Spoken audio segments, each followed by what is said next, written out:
Менин суром, мамам 2 жыл мурун каза болуп калган. Такыр намазга жыгылбай жүрүп өтүп кетти. Мен бул жактан мамама кандай жардам кыла алам? Мен дагы өзүм намаз окубайм. Түшүмдө мамам намаз окуп жатасыңбы деп сурады. Мен өзүм дагы намаз окуп көргөн эмесмин.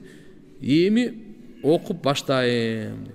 Аллаху акбар. Биринчиден ошо мамаңызды, апаңызды Алла Таалам кечиримине алсын. Аллахым жайын жаннаттан кылсын. Бирок сиз мындай кылыңыз да, биринчи өзүңүз намаз окууңузду үйрөнүңүз. Ар бир намаздан кийин ошо мамаңызга дуа кылыңыз. Мындай дуа: Роббирхамхума кама роббаяни сагира. Я Алла, мен ата-энемди өз райымыңа бөлөгүн. Кандай алар мени кичинекей кезимде өз райымдарына бөлөп чоңойткондой, баккандай. Я Алла, сен да мындай ушундай кылгын деп. Анан Алла Тааладан кечирим сураңыз апаңызга. Кандай деп? Роббана гфирли вали валидайя вали муъминина йаума якумун хисаб. О Роббум, биздин күнөөлөрүбүздү кечир, жана ата-энемдин күнөөсүн кечир, жана мусулмандардын күнөөлөрүн кечир кыямат күнү. Же болбосо мына оңой эле сөз менен Аллахумма гфирли вали валидайя. Мына ушуну иншалла дуа кылып туруңуз. Алланын райымдуулугун, Алланын кечиримдүүлүгүн апаңызга сурап туруңуз. Жана бу дүйнөдө кандай бир кайрымдуулук, жакшы иш кылып койсоңуз, ошого ниет кылып коюңуз. Соопту мамаңызга. Бирөөнүн курсагын тойгозуп койдуңуз, бирөөгө кийим алып берип койдуңуз, бирөөгө дары-дармек алып берип койдуңуз, бирөөгө кандайдыр бир машалла жакшы иш кылып койдуңуз. Ошолорду иншалла соопторун мамаңызга багыштасаңыз болот. Өзүңүз бирок алгач намаз үйрөнгөнгө эч кандай кыйынчылык эмес. Дин юсур, дин өзү жеңил да. Кимге? Үйрөнөйүн деген кишиге. Өтө жеңил. Кыйын эмес да. Эрк керек болду. Махрамсыз чет өлкөгө дин илимин алганга барса болобу? Мисалы Иордания, Медина, Кувейт. Жок, махрамсыз ого булар узак экен. Махрамсыз тугандар 120 километрден ары сапарга чыкса болбойт. Махрам менен болуш керек. Устаз атабыз көптөн бери спортивный оюндарга ставка коет. Өзү умрага барып келген. Бул тапкан акчасын ошого кетирет. Бүт тапкан акчасын ошого кетирет. Кантип токтотсок болот? Я Алла. Мына спортивный оюндар деген бала кумарда болчу. Кандай оюн болсун, кумар тугандар. Кумар арам. Кумар менен аракты жараткан Алла Таала айтат Кур'ан-ы Кариминде. Угуп алгыла. Шайтан кумар менен арак аркылуу силердин ортоңорго душмандыктын эгинин эгет. Жек көрүү жана душмандык. Мына ушу шайтандын иши арак аркылуу душмандык күчөйөт, кумар аркылуу душмандык күчөйөт. Жөн арам кылган эмес, бул шайтандын ыплас иши. Шайтандын ыплас ишине башыңызды салып не кыласыз дейм де. Арак дагы, ушу дагы. Алла Таала Кур'анда айтып атат, шайтан ушу аркылуу каалайт силердин ортоңорго душмандыкты салганга, жек көрүүнү салганга. Кайсы аркылуу?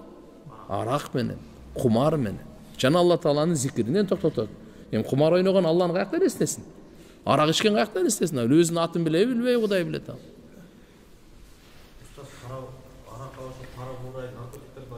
Бардык адамдын акылын буза турган, акылын кетире турган нерсенин бардыгы арамга. Куллу мускир харам.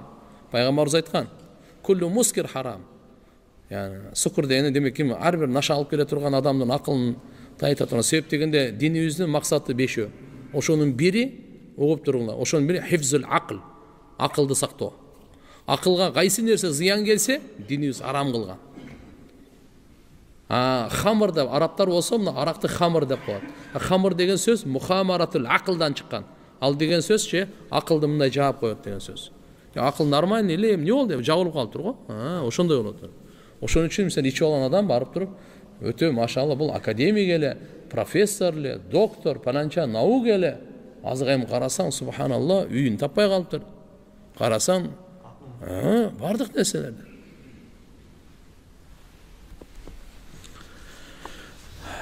Наша андан жаман. Наркотик андан жаман. Себеп бул акыл кетирген андан дагы жаман. Кур'анда Алла субханаху ва таала айтат да, силерче имандуулар, өзү мындай тугандар. Алланы унутпай жашаш керек да. Алланы унуткандарга окшобогула, соң Алла Таала силерди унутуруп коет дейт да. Ла такуну калладина насуллах фаансахум анфусахум. Силер Алланы унутуп калган кишилердей болбогула, соң Алла Таала өздөрүн унутуруп коет дейт. Мааниге көңүл буруңуз. Алла Тааланын бу дүйнөдөгү нак насия эмес, нак жазасы ушул. Ким Алланы унутса, Алла Таала аны өзүн унутуруп коет. Бул эмне деген? Бунун мисалы алымдар айтат, наша чеккен адамдай. Наша чеккен адамчы өзүн унутуп калганда, өзүн унутуп калган. Кимсиң? Канчанчы жыл туулгансың? Атаң ким, апаң ким, балаң каякта? Кодум ушундай турганда. Өзүн унутуп калат. Алланы унутсаң, эмнеден жаралганыңды унутуп калдың сенчи? Унуттуруп коет Алла Таала. Эмнеден жаралганыңды унуттуруп коет. Кантип жаралганыңды унуттуруп коет. Качан жаралганыңды унуттуруп коет. Эмне үчүн жаралганыңды унуттуруп коет. Жашоонун максатын унуттуруп коет. Келечегиңди унуттуруп коет. Келечегиңди унуттуруп коет. Өлүмдү унуттуруп коет. Кабырды унуттуруп коет. Дозокту унуттуруп коет. Ахиретке даярданууну унуттуруп коет. Канча уткузасың сен? Ушунун бардыгы эмне? Алланы унуткандан натыйжасы ушул. Ошон үчүн Куранда Алла Таала айтып атат, Алланы унутуп калгандарга окшобогула дейт. Ла такуну. Андай болбогула дейт. Мына бизге барыбыз эскертме. Оңой мисалы менен берип атат. Кеттик.